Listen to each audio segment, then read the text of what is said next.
Hey guys, this is Mbedobe from Mbedev and welcome to this series on C programming. In this video, you will learn about keywords and identifiers in C programming and also how to name identifiers in C programming. Let's get started.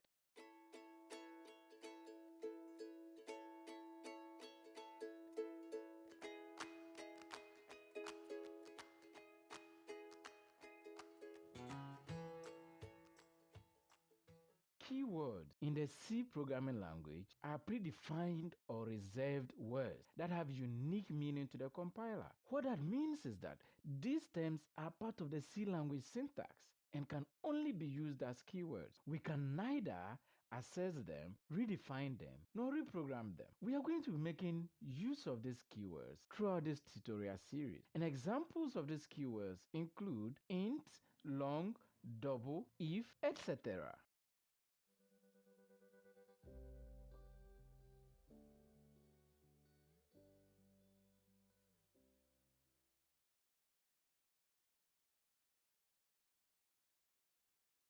Identifiers, on the other hand, are names we give to variables, functions, structures, etc. They are created to give a unique name to an entity in order to identify it during program execution. For example, in this block of code, the identifiers we have are age and class score.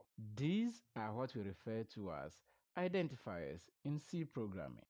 So guys, in naming your identifiers, there are three things you should take into consideration. 1. Identifiers can have uppercase, lowercase letters, digits, and underscores. 2. The first letter of an identifier should either be a letter or an underscore. And 3. Remember to keep your identifiers as short as possible, not more than 31 characters, to evade compiler errors. Before we end this video, looking at this block of code, which words in the code are keywords? Leave your answers in the comments below.